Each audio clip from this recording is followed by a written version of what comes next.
I heard a little mix of, you know how hard it is to find jokes about hyperbaric medicine? And I threw the baby in there just because it's funny.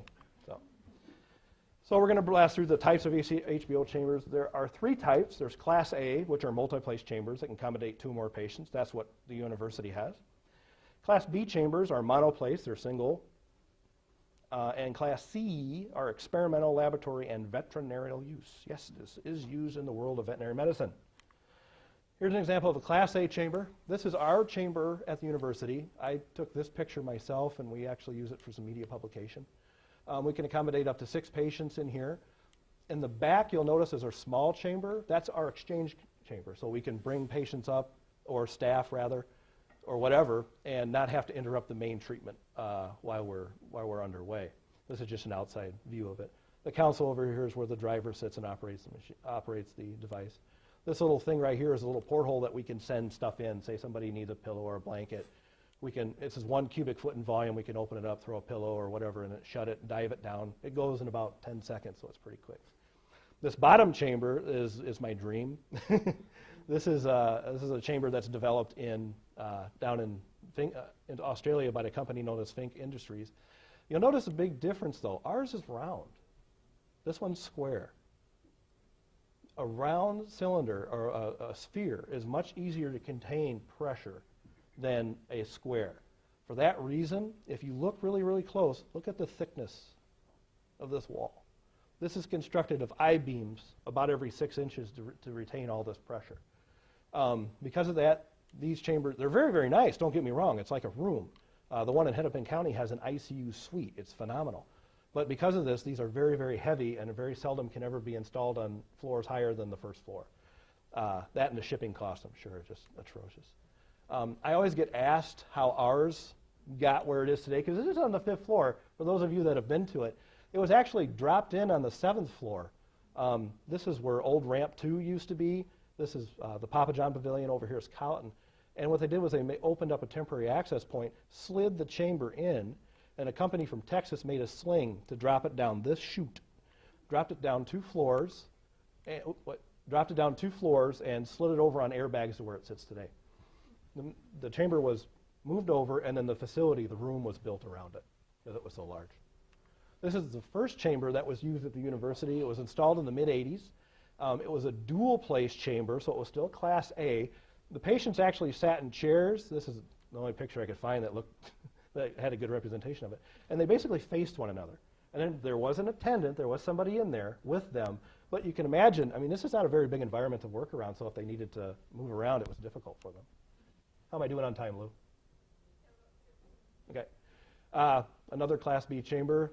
These are the most common in the industry. Class A chambers represent about 5%. The Class B chambers represent about 95%. And then we have the Class Cs.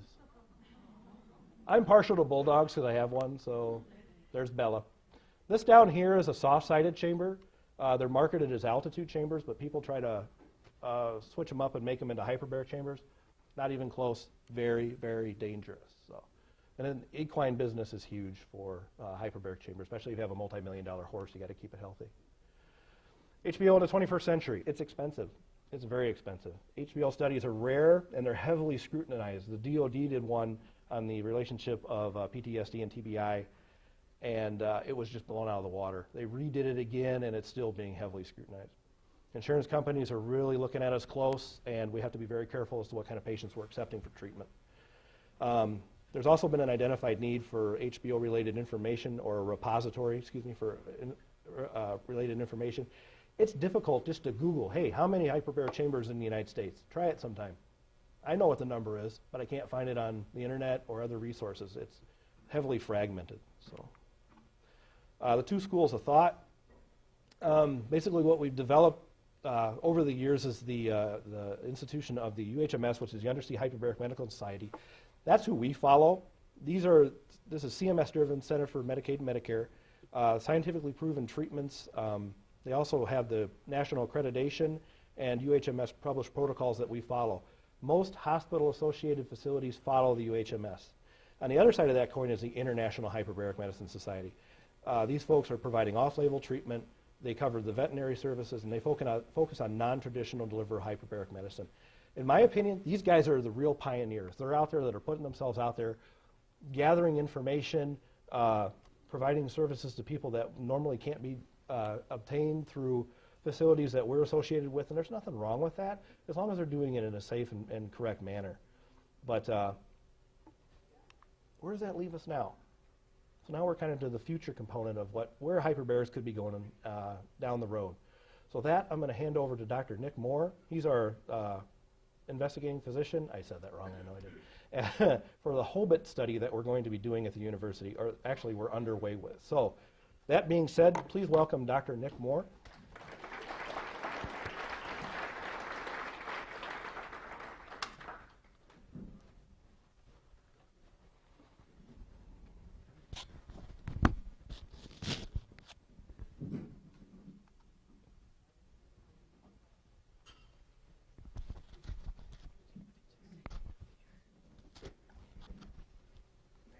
Perfect.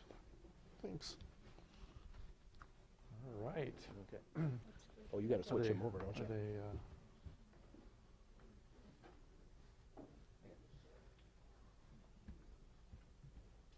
Can you hear me? Does the microphone work? Yeah? Okay, great.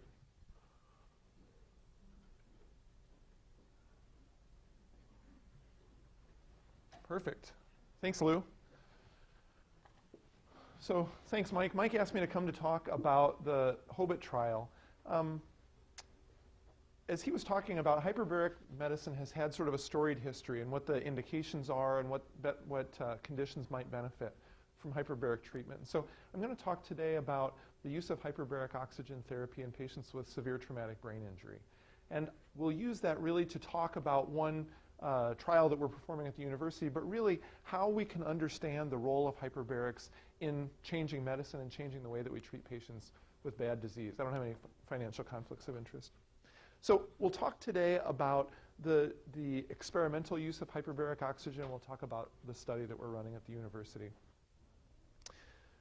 We're trying to understand what role hyperbaric might play in improving clinical outcomes in patients with severe TBI. And we all know that patients with severe traumatic brain injury have bad outcomes.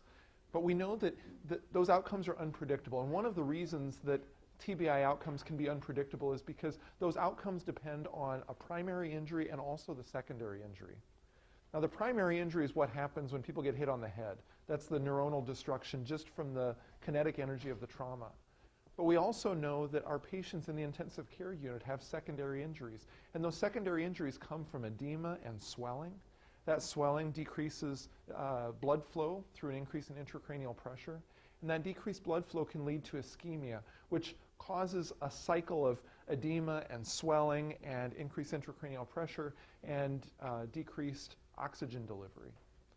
All of those things together lead to this secondary injury, which in many cases can be even more severe than the primary injury was, which is what's so tragic about traumatic brain injury. All of us have seen patients who are in a motorcycle crash and initially seem like they might be okay, and then over the course of hours to maybe even days can worsen to the point that they really have very poor neurologic outcomes.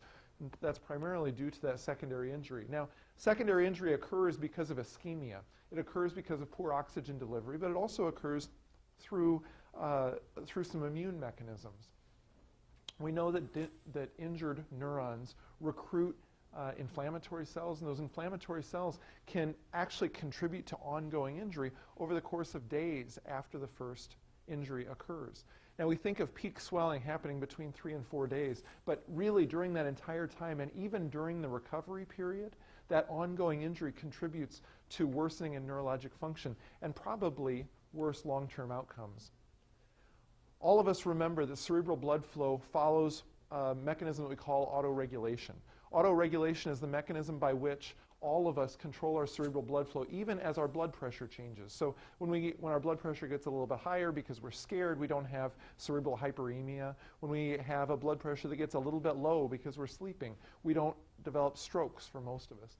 And so that autoregulation here with blood pressure is something we're all familiar with, but we know that in patients with severe brain injury that gets broken. We also know that it isn't just blood pressure that changes cerebral blood flow, but it's also PCO2. We know that with increases in PCO2, we see an increase in cerebral blood flow, and all of us have seen those patients who develop intracranial hypertension because of increased cerebral blood flow. We also know that it's related to oxygen. And so when we talk about traumatic brain injury or brain injury in general, we know that there are a number of factors that contribute to cerebral blood flow and cerebral metabolic oxygen consumption more than just the intracranial pressure, which can come from swelling. We also have pretty good data that cerebral metabolic oxygen consumption is associated with outcomes. Now, is this causal or is this just an epiphenomenon that we know that patients who have a more injured brain have worse cerebral blood flow? Well, we're learning more about that from cerebral metabolic oxygen studies.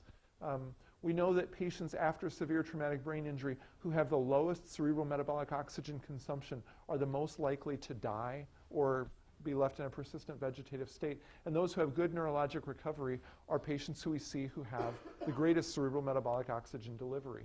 We now have several ways of measuring cerebral metabolic oxygen delivery or consumption. We can do that transcutaneously, or we can do that through catheters that we place in the brain, which is a catheter that's just an intraparenchymal probe where we can measure the cerebral metabolic or the cerebral oxygen tension in the brain tissue surrounding that probe. And so because now that's something that we can measure, some people have gone and done studies to understand, gosh, how does our ventilation strategy or even the use of hyperbaric oxygen therapy change metabolic outcomes in patients after severe traumatic brain injury or change neurologic outcomes? This is a small study that was done up at Hennepin County Medical Center in Minneapolis, where they were looking at patients with severe traumatic brain injury. It's a small trial here. And they looked to see what happens to cerebral metabolic oxygen consumption in patients who are placed on 100% oxygen. And the answer is, based on compared to controls here, there's really not much difference. But what happens if you put people in a hyperbaric environment? Those patients now have significantly increased cerebral metabolic oxygen consumption. We see similar changes here when we look at the lactate to pyruvate ratio, which is a marker of ischemia. When we look at that lactate to pyruvate ratio, what you see is that 100% oxygen, we see some improvements in the lactate to pyruvate ratio, but we see even more pronounced improvements in patients who are put in a hyperbaric environment. How about intracranial pressure? So what I told you was that this whole concept of ischemia and reperfusion injury contributes to that edema, and that edema continues that cycle, which can contribute to apoptosis and worsening brain perfusion. Same thing, intracranial pressure seems to be lower in patients who are undergoing or who have undergone hyperbaric oxygen therapy. And the best data that we have is that the metabolic effects here can last for maybe up to 2 weeks after a series of treatments. So what are the potential mechanisms?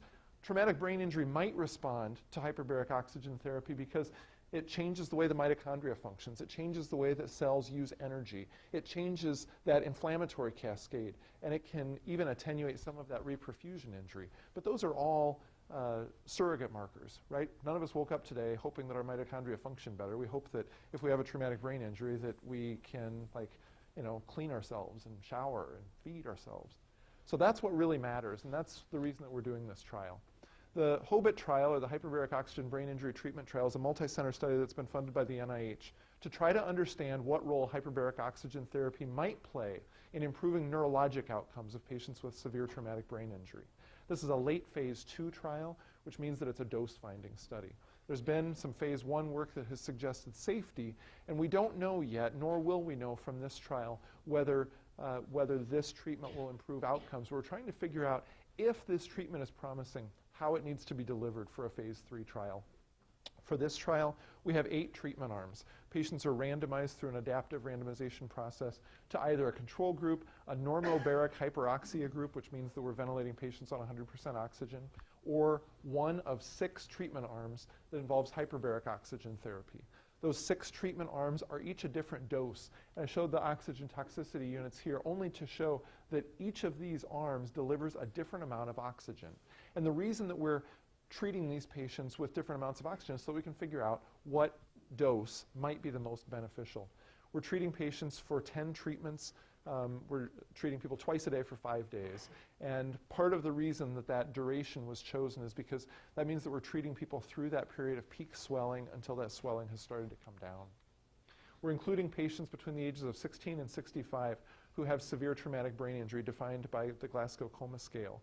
The challenging part of this study is that we need to get patients in the hyperbaric chamber very quickly, so within 8 hours of arrival at the medical center.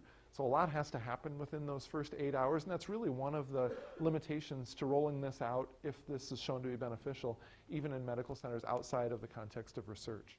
Our primary outcome here is a neurologic outcome. The primary outcome is assessed at 6 months. And it's called the Glasgow Outcome Scale. Many of you are familiar with that from either traumatic brain injury or stroke studies. But the Glasgow Outcome Scale is really a way of measuring how functional people are. Can they take care of themselves?